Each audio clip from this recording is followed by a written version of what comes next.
Alors, bonjour à tous, c'est GB et je suis ravi de vous revoir. Je sais que vous n'avez pas entendu parler de moi depuis quelque temps. Mais, mais ne vous inquiétez pas, aujourd'hui on reprend les histoires de Tintin avec l'histoire du tome 10, 11 et 12 qui, je pense que vous les avez tous très entendus parce que croyez-moi, si pour certains les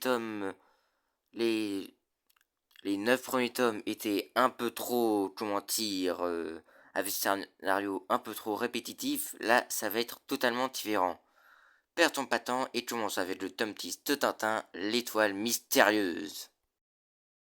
Le tome commence avec Tintin et Milou qui se promènent la nuit en ville quand Tintin aperçoit une mystérieuse étoile dans le ciel. Une étoile qui n'a jamais vu auparavant. Intrigué, Tintin appelle l'observatoire mais apparemment personne ne répond.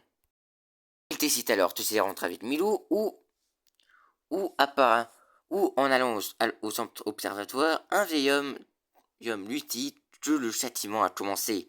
Il sera alors au poste observatoire où, où deux scientifiques travaillent avec un télescope. Tintin retarde le télescope pour voir l'étoile et il y voit une araignée, mais finalement ce n'était qu'une araignée qui était juste sur l'objectif du télescope. Ton Milou en a une peur bleue. Enfin bref. Le professeur. Le professeur Hippolyte qui dirige l'observatoire parle plus en détail de l'étoile mystérieuse dans le ciel. Il explique qu'en réalité cette étoile n'est pas une étoile mais une météorite qui se prépare à s'écraser sur la Terre. Terre. Oui, vous m'avez bien entendu, c'est la fin du monde. Tintin décide de rentrer chez lui totalement choqué, quitte à apprendre que c'est la fin du monde. Et évidemment, très très vite, les conséquences du début de la fin du monde se font ressentir. Les rafales s'écouent, la chaleur monte à tel point qu'elle fait exploser les pneus et fait fondre le goudron,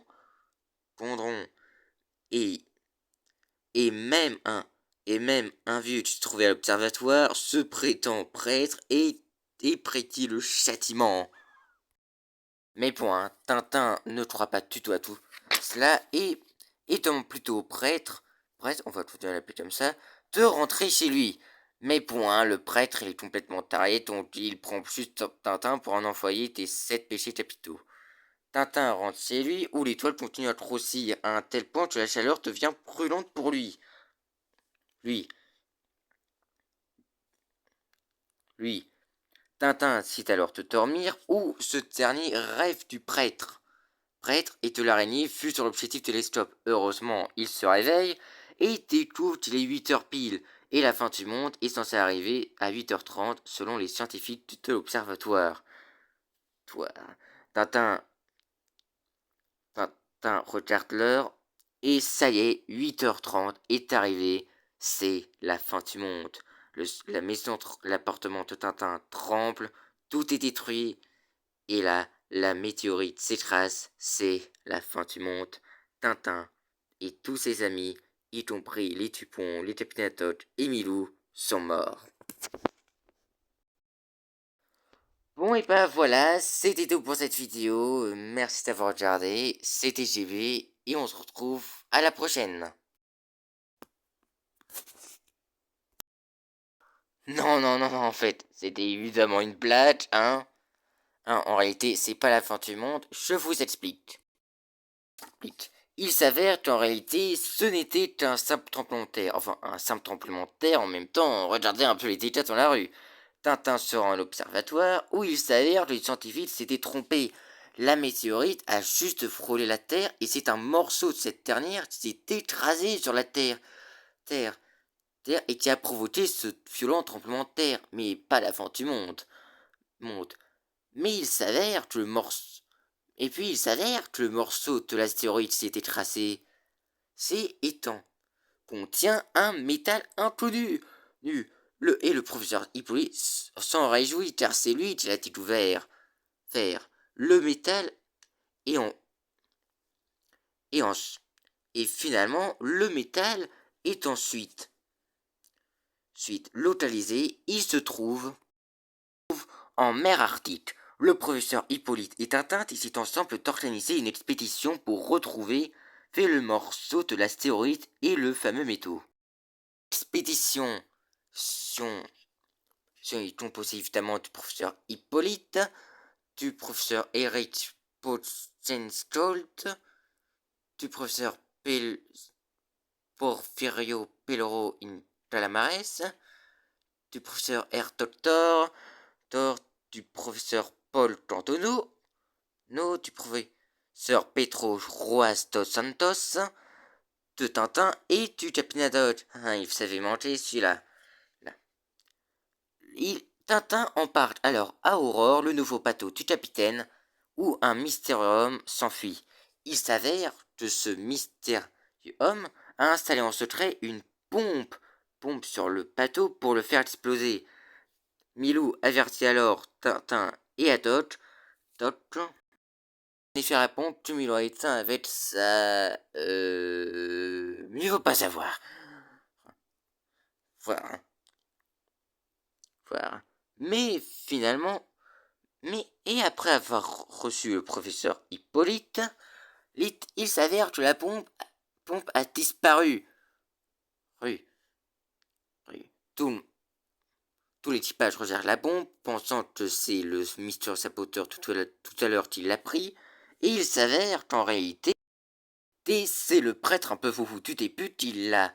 Là, il se prépare à la faire exploser en prétendant que c'est la fin du monde. Heureusement, Tintin réussit à le faire descendre en se faisant passer pour Dieu.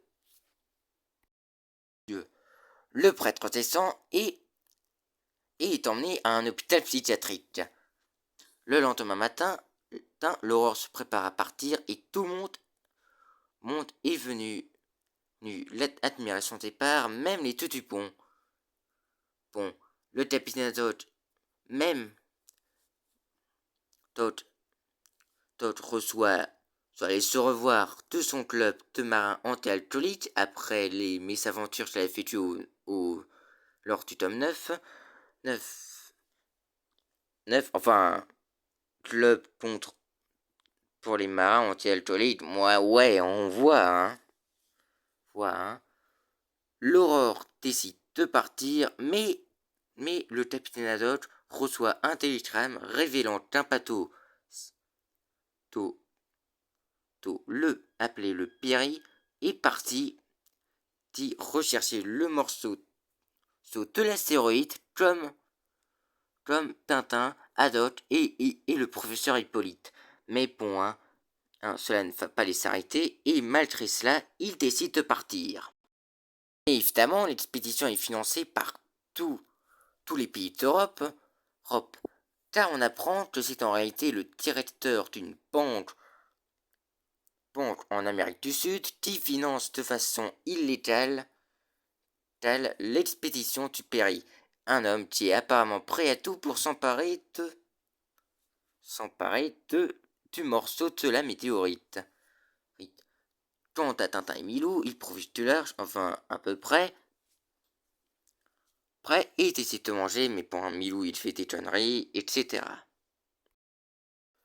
L'expédition continue, les professeurs n'ayant jamais navigué, contrairement à Tintin et Haddock, finissent malades, etc.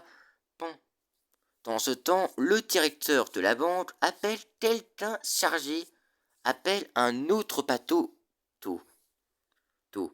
Lors d'une nuit orageuse, Tintin et Milou décident de rentrer sur le pont pour voir comment va le capitaine Haddock, où ils le retrouvent quand soudain un bateau s'apprête à leur foncer dessus et à les détruire en deux. Haddock évite l'attaque de justesse. Oui, car il s'avère que ce n'était pas un accident. Le bateau appartenait au propriétaire de la banque sud-américaine qui voulait tuer le Péry. À croire qu'il est vraiment prêt à tout, même à tuer, pour avoir le morceau de l'astéroïde. Dans ce temps, le vol continue et tous les professeurs sont encore malades, enfin bref. Et le lendemain, l'Aurore arrive en en mer Arctique où il fait sacrément froid. Froid. Froid.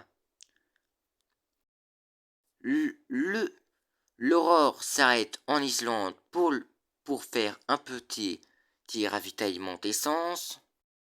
Le propriétaire de la pente semble avoir d'autres plans à ce sujet. Arrivé en Islande, il se rend alors chez une boutique de ravitaillement, mais apparemment, il n'y a plus d'essence pour l'aurore. Haddock s'en va furieux où il rencontre, comme par hasard, le capitaine Chester, un vieil ami à lui. Le capitaine Chester révèle alors à Haddock et à Tintin que, en réalité, il y a toujours de l'essence. C'est en réalité le ravitaillement. La pompe d'essence de l'Islande appartient à la pompe Golden Oil, la pompe qui finance le Piri. Todd est furieux, mais le capitaine Chester a un plan. Et se taire. Il décide tout simplement donner l'essence de son bateau à celui de l'aurore. L'aurore repart alors pour l'Arctique, laissant les membres de la Total Horn complètement choqués. Pendant une semaine plus tard, l'aurore arrive enfin dans la zone où devrait se trouver le morceau de la météorite. Tintin et un aviateur s'y rendent en avion, pour une mission de reconnaissance et réussissent à détecter une masse de fumée, mais qui s'avère être le morceau de la météorite. Malheureusement, Tintin et l'aviateur voient également le Piri qui arrive à proximité du morceau de la météorite.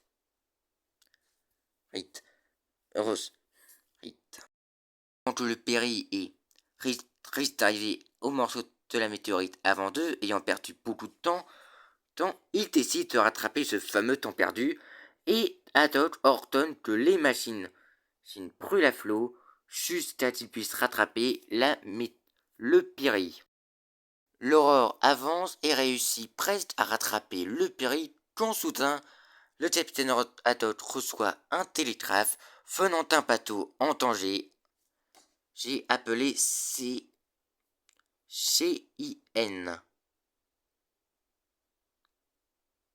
VIN. N. Évidemment, tous les membres de l'équipage de l'expédition sont d'accord d'aller à leur secours, car des vies humaines sont en danger, tant pis si cela leur coûte la victoire. Mais Tintin est intrigué par le fait qu'on ne tape que les trois premiers mots du nom du bateau VIN. Haddock pense d'abord que leur radio doit être endommagé à ajouter déjà, mais Tintin est sceptique et décide de contacter la compagnie ni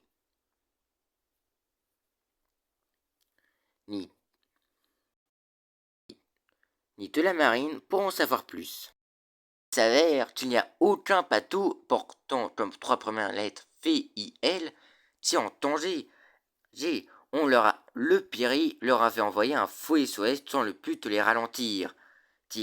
Haddock est scandalisé et ordonne une barbe d'un seul au Piri et fonce à toute allure pour attraper le Piri.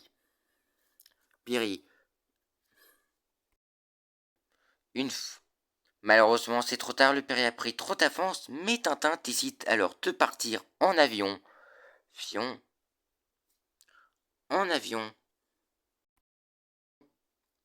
Pour découvrir le morceau de la météorite avant le Piri. Oui, il y va avec Milou, évidemment. Milou, où son maître ira, Milou, il y sera. Enfin, vous voyez ce que je veux dire.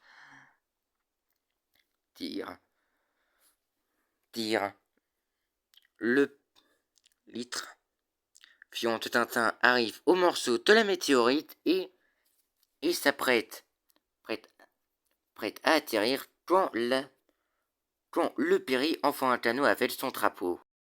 Saute en parachute pour atterrir le premier sur le morceau de la météorite. Et les membres de l'équipage du Péri sont carrément prêts à le fusiller.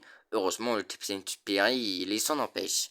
Tintin réussit à planter en premier le drapeau de la météorite avant le Péri.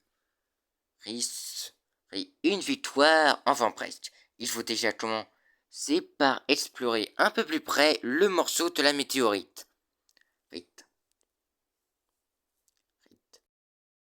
Et Tintin dit tout que sur cette île sur le morceau de l'astéroïde, les champignons y poussent à une vitesse incroyable. Ou des champignons qui explosent. Mais plus extraordinaire encore, un pommier énorme. Randy pommier est en réalité un tronc de pomme que Tintin a mangé après l'avoir jeté. Avait mangé avant de l'avoir jeté. Et puis un papillon chiant arrive qui n'est nul autre que la chenille trouvée dans la pomme que Tintin avait mangée. J'ai à croire que les choses grandissent à une vitesse incroyable sur la météorite. Mais pire que ça, Tintin se rappelle qu'il y avait une araignée dans son buffet et hélas, est également devenue énorme. Heureusement, Tintin se sépare d'elle grâce aux pommes du pommier chiant, mais c'est lors que telle chose terrible se produit un tremblement de terre sous-marin se fait ressentir et commence à engloutir le morceau de la météorite. On se précipite pour retourner à l'hydravion, mais décide tout d'abord d'emmener un morceau de la météorite pour l'étudier. Non sans peur, Tintin retourne à l'aurore avec le morceau de la météorite. Perry rentre avec une nouvelle découverte scientifique. Vite en Belgique, et quant au territoire de la banque Colton Hall, il finit arrêté pour fraude et piraterie. Il finit arrêté pour ses nombreux délits. C'est l'avoué, l'étoile mystérieuse est sûrement le tome le plus sous-coté de Tintin. C'est pas l'histoire la plus intéressante et surtout elle n'a pas vraiment d'impact sur tous les autres tomes. Mais bon, enfin bref. Passons maintenant aux deux tomes les plus intéressants. Passons maintenant au tome 11 de Tintin, Le secret de la licorne. Beaucoup le connaissent aujourd'hui grâce à l'incroyable film de Spielberg qui mélange non seulement Le secret de la licorne, mais également le trappe au pince d'or. Enfin bref, maintenant passons au tome 11. Tintin et Milou se rendent au vieux marché où ils s'y croisent les Dupont, dont ces deux derniers s'occupent d'une enquête concernant un pickpocket.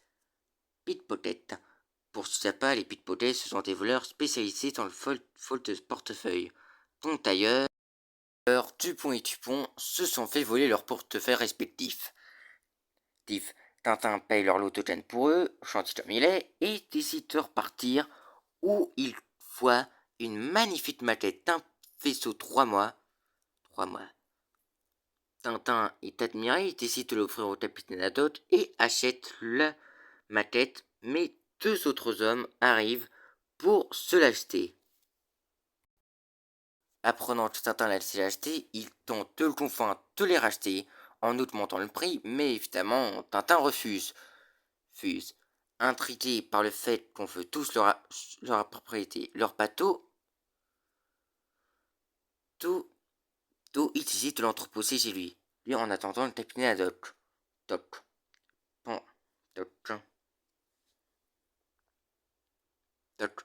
Dont ce dernier Monsieur Saccharine, le premier homme qui a voulu lui racheter le bateau, arrive et lui donne sa carte au cas où Tintin changerait ta vie. Après le départ de M. Saccharine, le capitaine Haddock arrive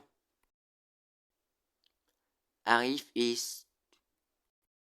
Saccharine, Milou teste le troisième mât du bateau, mais heureusement Tintin réussit à la réparer. Puis le capitaine Haddock arrive et il est stupéfait en voyant la maquette. Tintin et le capitaine Haddock foncent chez le capitaine, où on apprend que la maquette que Tintin a acheté est la maquette du vaisseau appelé la Licorne, vaisseau que le plus vieil ancêtre du capitaine Haddock, le chevalier François de Haddock, car en était le capitaine.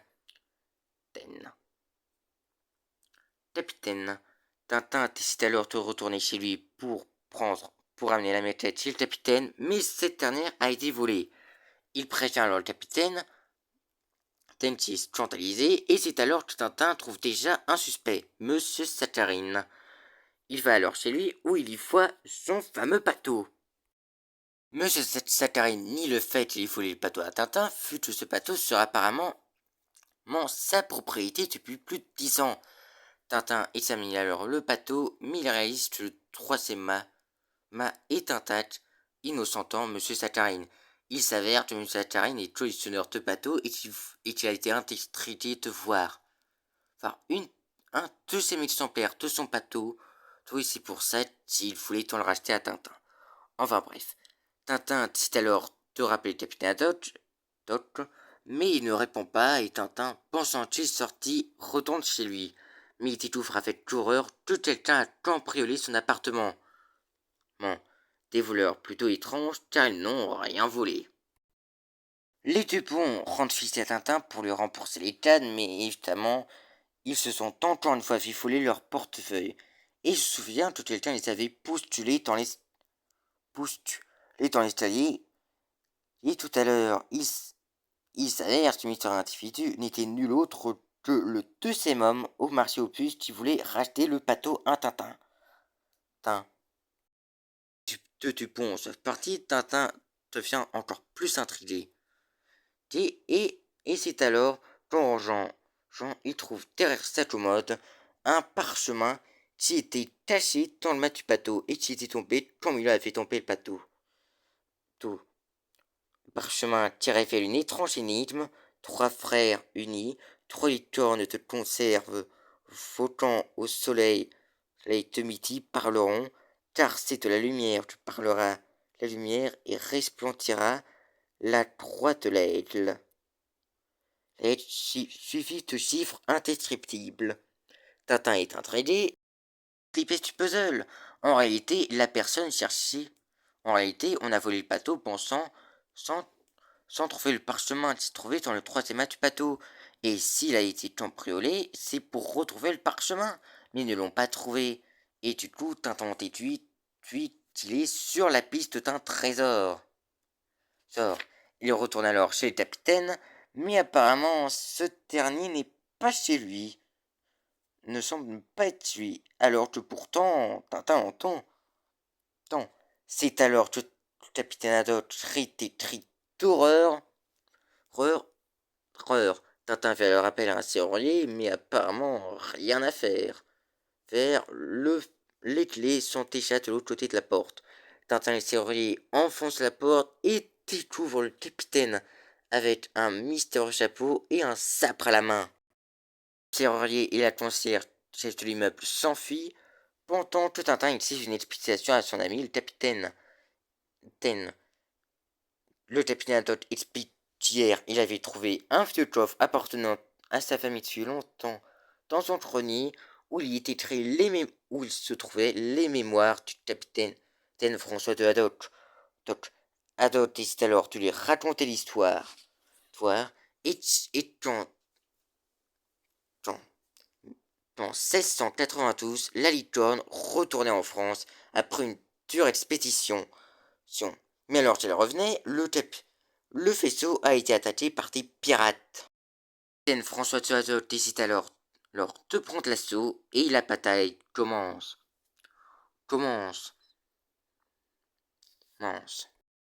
Licorne touche le bateau pirate mais pas assez pour lui prendre la fuite et les deux vaisseaux finissent côte à côte. La bataille s'ensuit et les pirates et les matelots de la Licorne s'entretuent pendant que l'ami pendant que le chevalier Haddock massacre avec honneur les pirates.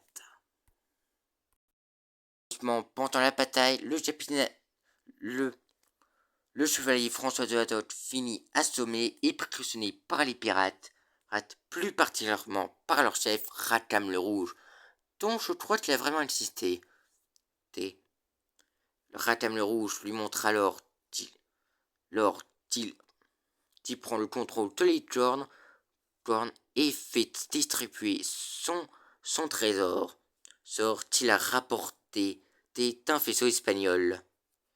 Est-il a l'intention de faire tuer le chevalier François de Haddock après avoir tué bon nombre de ses lieutenants, et fait couler son navire. Pendant que les pirates font la fête et que l'atoll coule à flot, le capitaine Haddock s'en profite et se libère de ses liens et se rend dans la salle d'artillerie pour faire exploser la Licorne. Comme quoi, il était prêt à faire sauter son navire plutôt que le laisser à des forbans.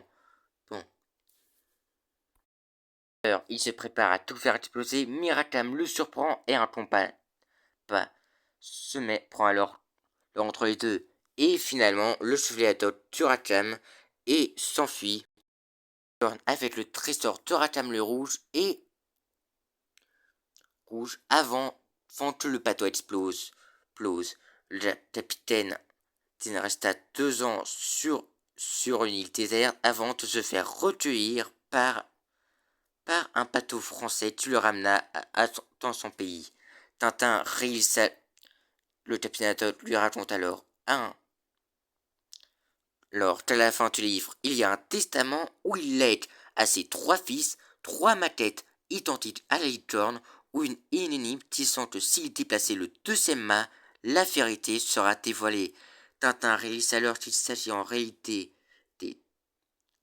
de l'énigme pour trouver le trésor de Rackham le Rouge, et que les 3 parchemins réunis mèneront au trésor. Malheureusement, Tintin découvre qu'il s'est fait voler son portefeuille et avec lui le parchemin, car Tintin est devenu lui aussi une victime du mystérieux pickpocket. Heureusement, Tintin sait où trouver le 2e parchemin. Il se rend alors chez Monsieur Saccharine, mais retrouve ce dernier assommé et sa maquette de la Licorne détruite et le parchemin volé. Quelqu'un d'autre est à la recherche du trésor. Il est apparemment prêt à tout. Les deux Dupont sont alors chargés de l'enquête.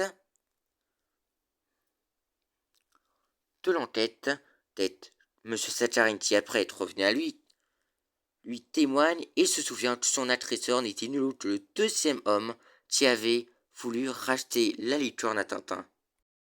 Dupont se charge de retrouver le portefeuille de Tintin et les autres parchemins de la Licorne, pendant que Tintin rentre chez lui et voit le mystérieux homme du marché aux puces. L'homme se nomme Parnapé et désire parler à Tintin et à Haddock au sujet de la Licorne. Il se prépare à rentrer chez lui quand soudain une voiture mitraille Parnapé. Quand ce dernier perd connaissance à toutes ses blessures, il dessine les oiseaux, ce qui est plutôt bizarre. Le lendemain soir, les Dupont sont au tram quand le mystérieux pickpocket tente alors de voler leur portefeuille. Mais un stratagème que les Dupont ont inventé, le voleur s'enfuit et les Dupont n'arrête que son manteau. Avec lui 10 portefeuilles. Et avec lui le portefeuille des Tintins et le manuscrit de la Licorne.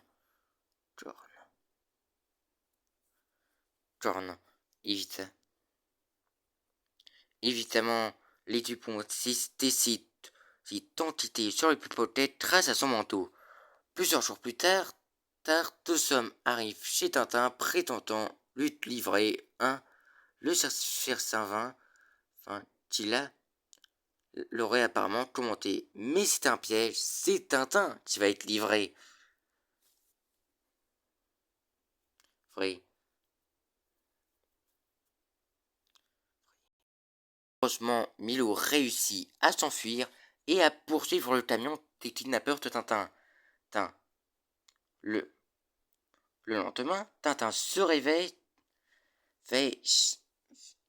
dans une mystérieuse cave plutôt grandiose. Où quelqu'un lui parle depuis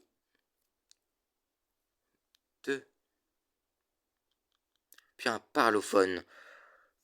La personne lui demande alors où se trouvent les deux autres parchemins. Mais Tintin dit ne le sait pas. Pas. Tintin se retrouve alors piégé si quelqu'un de mystérieux. Et Milou part toujours à sa recherche. Heureusement, on connaît tous Tintin. Il décide alors de trouver un stratagème pour sortir d'ici. Une fois avoir ploté le parlophone, il attache une bûche et réussit à faire un trou dans le mur. Où il tombe sur une deuxième cave remplie d'entités. Mais les propriétaires du manoir noir et les frères Loiseau, deux frères antiquitaires, le trouvent et le poursuivent à travers leur cave. Après leur savoir, Tintin réussit, si malgré quelques difficultés, à leur s'échapper dans leur bureau, où ils s'appellent, ce sont les frères Loiseau. Voilà pourquoi par un appel vous dessinez les oiseaux avant de perdre connaissance. Tintin appelle le Capitaine pour lui dire où il est. Quand Nestor, le bras droit, le major Tom des frères Loiseau, arrive et lui demande alors qui il est. Et Tintin se fait passer pour le nouveau secrétaire, mais les frères Loiseau fait croire à Nestor, qui n'est pas au courant que ses maîtres sont des criminels, que Tintin est un cambrioleur. Nestor tente alors de l'arrêter, mais réussit à dire au capitaine Todd où il se trouve le château de Molinsart, qui est un château qui existe vraiment d'ailleurs. Heureusement, Tintin réussit à échapper aux trois hommes.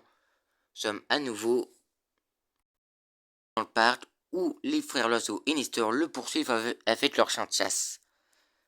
Heureusement, Tintin réussit à leur échapper prisonnier les frères Loiseau. Et retourne au château de Moulinsart. Alors, tu crois toujours que Tintin est le vrai criminel. L'assomme, mais assomme par accident son maître. Heureusement, Milou intervient pour sauver son maître, pour sauver Tintin, et Atot arrive également et assomme les frères Loiseau, ainsi que les Dupont qui arrêtent Nestor, mais Tintin témoigne en disant que Nestor croyait juste que c'était un criminel et qu'il était de bonne foi. Nestor finit relâché et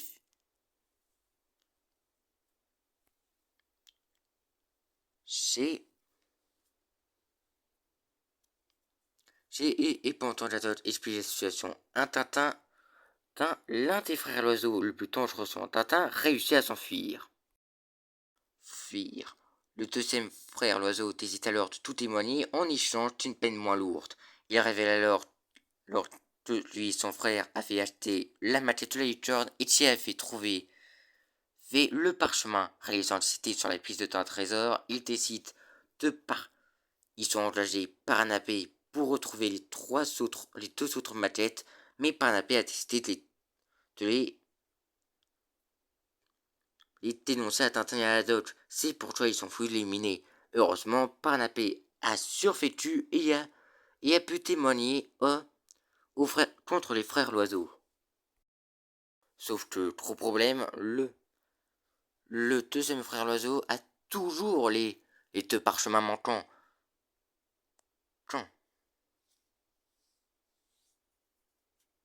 Quand les Dupont décident alors, son frère révèle alors qu'en réalité, son frère Maxime s'était fait voler son portefeuille. Feuille. Et justement, les Dupont ont réussi à identifier le pickpocket. Ils se rendent alors chez lui où le pickpocket rejette en réalité ce n'est qu'un simple collectionneur qui vole des timbres car il est obsédé par les portefeuilles. Tintin trouve le portefeuille de Maxime Loiseau ainsi que les deux parchemins. Et Dupont retrouve tous leurs portefeuilles. Et quand je dis tous leurs portefeuilles, je dis bien tous leurs portefeuilles. Feuille. Quant à monsieur, quant au Dupont, ils ont réussi à arrêter Maxime Loiseau, avec lui le parchemin de Tintin. Il lui rentre, et c'est alors que la vérité éclate. Les parchemins révèlent une latitude et une longitude qui indiquent l'emplacement où a coulé la licorne. Tintin et Haddock décident alors de mener une expédition avec le Sirius, le bateau de l'ami du capitaine Haddock, et décident de partir pour le trésor de Radam le Rouge. On passe maintenant au tome 12 de Tintin, le trésor de Radam le Rouge. Ou croyez-moi, c'est vraiment un tome passionnant.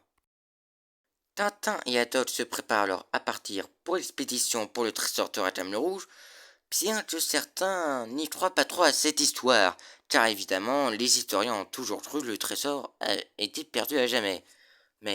Et de plus, beaucoup de gens prétendent être les descendants de Radam le Rouge et réclament une partie du butin.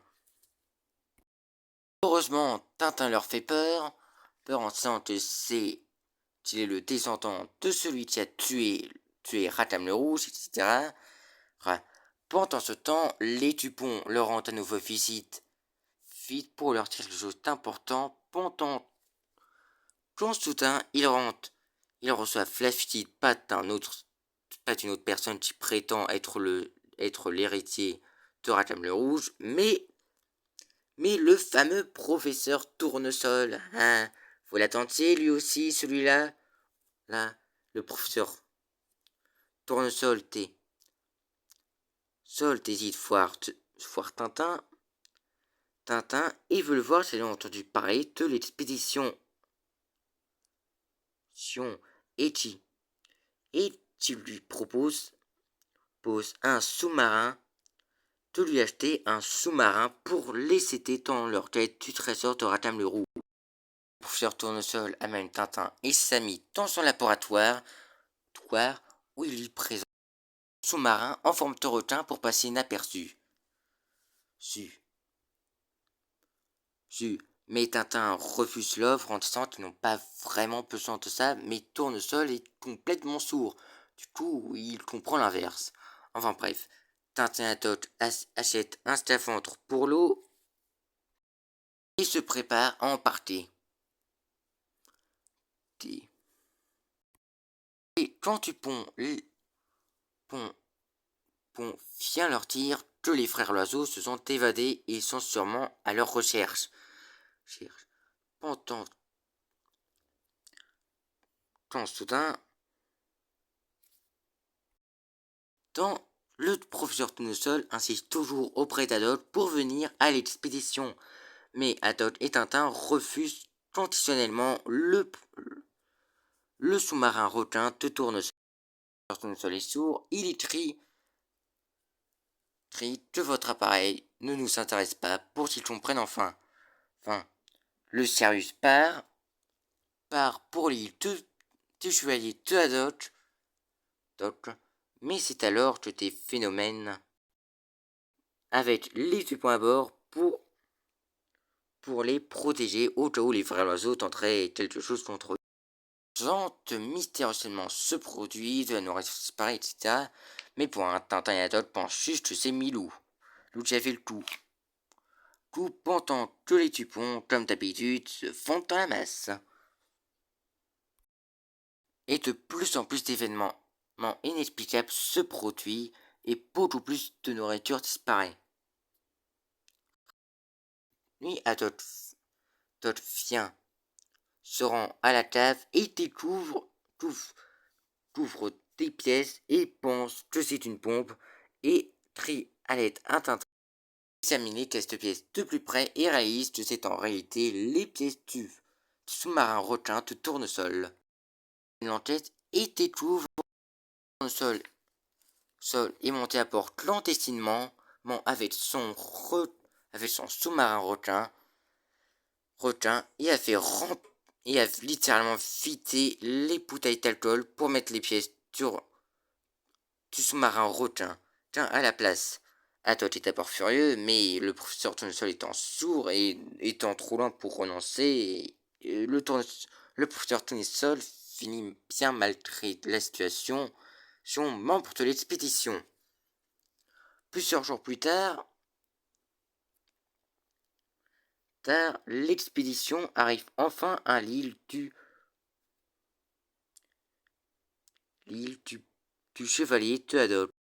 L'expédition recherche désespérément l'île du capitaine Haddock, mais le professeur Tournesol persiste en disant qu'ils ne font pas au bon endroit. Même les Dupont sont un peu d'accord. Mais finalement, c'est eux qui se trompent, évidemment. Après quelques péripéties, le capitaine Haddock et Tintin arrivent enfin à l'île du capitaine du chevalier Haddock. Tintin, Haddock et les Dupont départent sur l'île. L'île est terre. Canot du chevalier de Haddock. Ils explorent l'île et découvrent même que les perroquets adopté le vocabulaire des Haddock. Ils se font harceler par les singes, etc., etc. Mène une statue en bois du chevalier de Haddock faire le Sirius. Il retrouve même le professeur Tournesol avec son sous-marin requin, réalisant que le trésor pourrait se trouver sur les pattes de la licorne. Tintin décide de s'y rendre.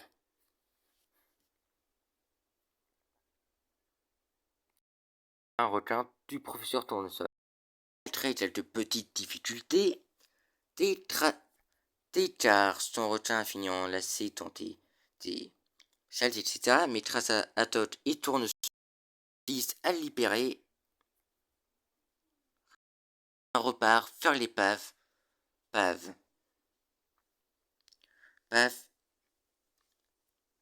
Mais Tournesol dit au capitaine qu'il fallait faire l'ouest, car apparemment, le professeur Impon, tu lui permets apparemment de découvrir les trésors. Car oui, le professeur Tournesol est un expert de ratisthésie. Si je vous laisse voir ce que ça veut dire sur internet.